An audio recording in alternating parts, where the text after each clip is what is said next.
As eleições municipais estão se aproximando. Hoje é dia 4 de fevereiro, o primeiro turno marcado para o dia 6 de outubro. 8 meses, portanto.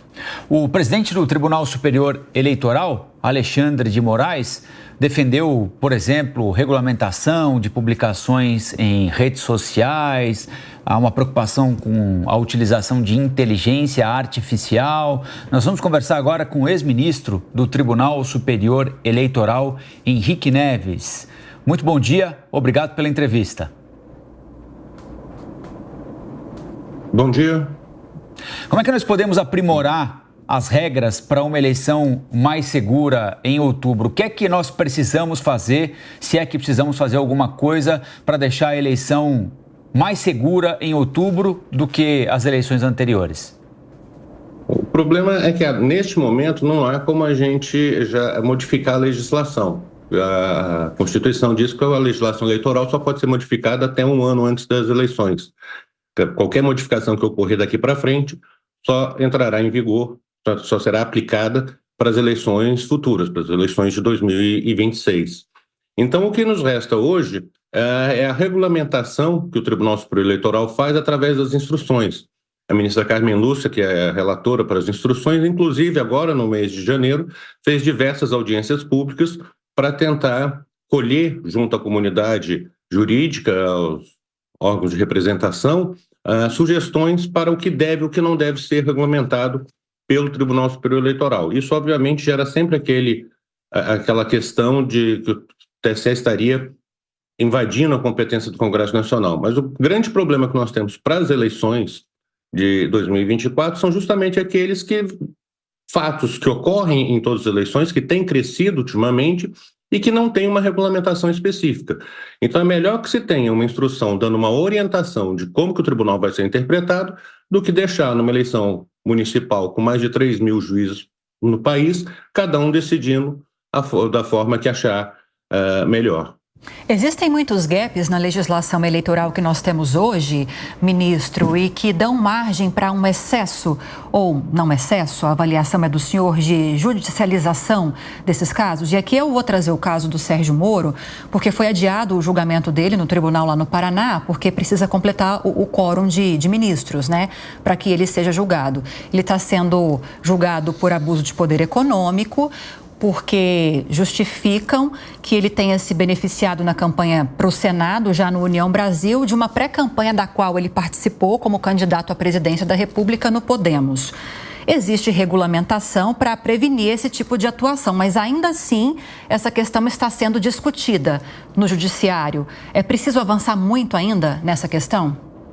É preciso, principalmente nessa questão que você tocou, no caso do Sérgio Moro, é um problema que não é do período eleitoral. O período eleitoral, o microperíodo eleitoral que a gente chama, é de quando o candidato é escolhido até o dia da eleição. Ou seja, de julho a agosto até outubro.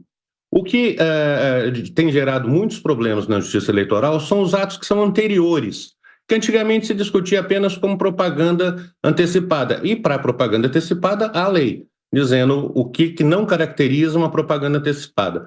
Só que neste período, de janeiro, no início do ano, até a escolha dos candidatos, até as convenções, podem ocorrer diversas formas de abuso. E a legislação não diz exatamente o que é o abuso. Ela só diz, quem abusar do poder econômico, quem abusar do poder político ou utilizar indevidamente os meios de comunicação social, poderá correr o risco de ter o seu registro ou mandato cassado e ficar inelegível por 8 anos. Mas é um terreno que não se sabe exatamente o que o candidato pode ou não fazer nesse período chamado de pré-campanha.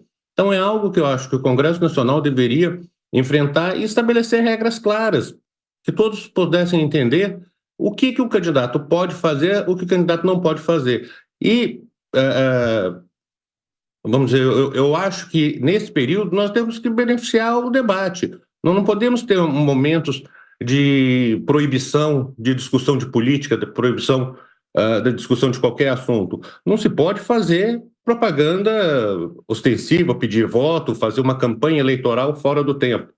Mas também não se pode proibir a sociedade de discutir assuntos cotidianos. O Zé Maria Trindade quer fazer uma pergunta para o senhor também. Zé Maria.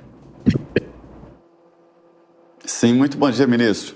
Ministro, dos pontos mais debatidos aqui nos tribunais superiores sobre essa campanha eleitoral desse ano é sobre a inteligência artificial, né? Como o senhor acha que isso deve ser encaminhado? O limite ali, não há como proibir a inteligência artificial nas campanhas, né? Qual deve ser ali o limite do uso da inteligência artificial? O problema todo, Zé Maria, é a mesma coisa da internet. Quando chegou, o tribunal ficou muito na dúvida se deveria ou não deveria regulamentar.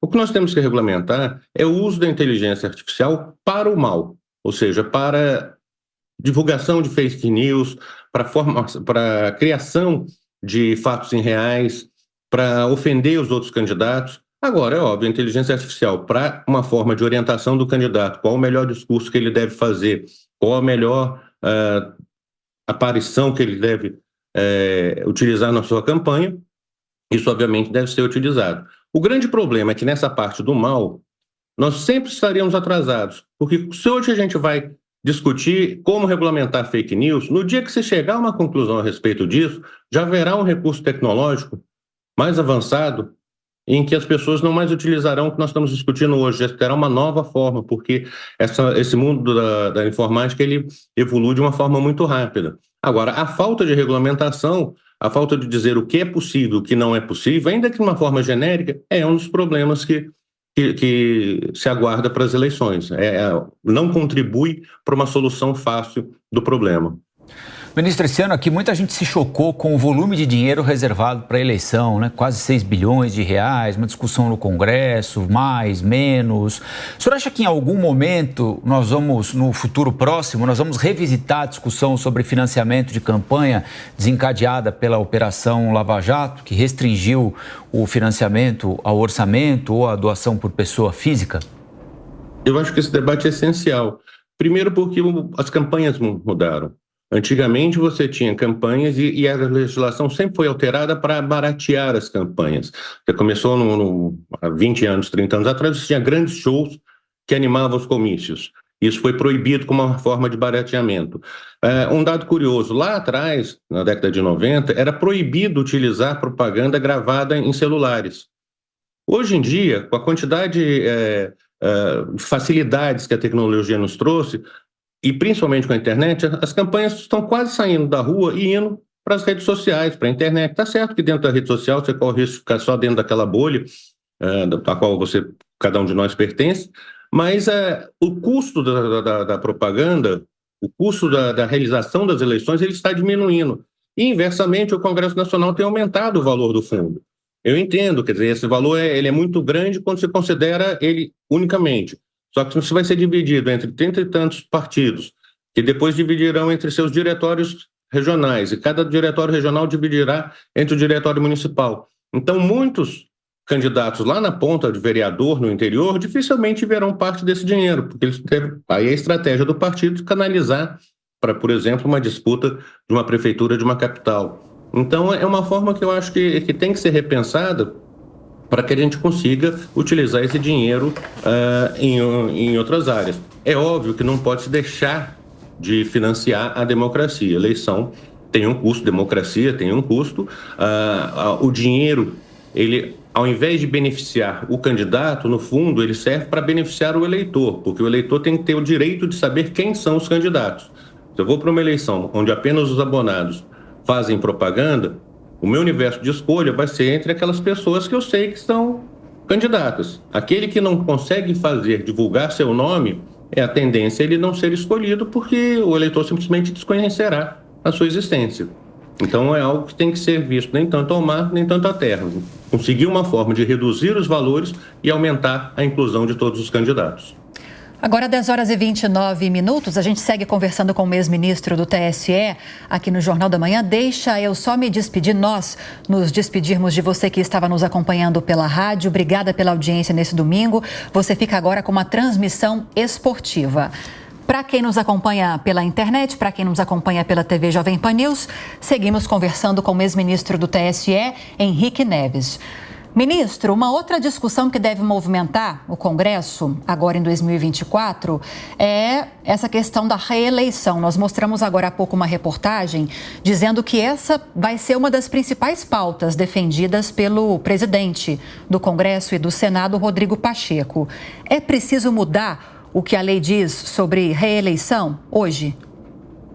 O problema da reeleição, quando ela foi estabelecida no Brasil, na época do presidente Fernando Henrique Cardoso, é que até por decisão do Supremo Tribunal Federal, se considerou que como a Constituição não mandava, na emenda constitucional que criou a reeleição, não mandava que o candidato, que o titular se afastasse para tentar a reeleição, isso fez com que qualquer pessoa, se um senador quiser ser presidente da República, ele tem que se afastar do Senado, não, do Senado não, mas o inverso. Qualquer executivo do Poder Executivo tem que se afastar para poder concorrer a outro cargo. Mas se é reeleição, ele permanece no cargo. E aí o antídoto que se tentou para isso foi estabelecer condutas vedadas aos agentes públicos. Dizer, você no exercício do cargo, você não pode fazer isso durante o período eleitoral. Essas condutas vedadas, de um lado, elas engessam os governos nos anos eleitorais. E de outro, não parece que são suficientes para tudo que se tem visto que tem sido feito na tentativa de reeleição. Então é um tema que, do outro lado da moeda, se dirá que o mandato sempre é curto, que um plano de governo deve ser exercido no maior espaço, é uma coisa que tem que ser decidida de uma forma equilibrada, seja aumentando o período do mandato, que também pode gerar um problema, porque um executivo que não vá bem nos 2, 3 primeiros anos estará garantido por mais 2, 3 anos num período, vamos dizer, de uma gestão ruim.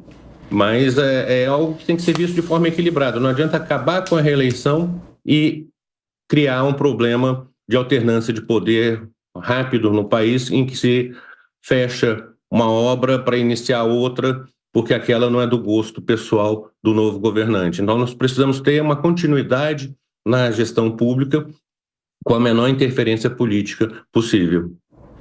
Nós conversamos com o ex-ministro do Tribunal Superior Eleitoral, Henrique Neves. Muito obrigado pela entrevista. Bom domingo para o senhor. Até a próxima. Igualmente, para vocês todos. Muito obrigado.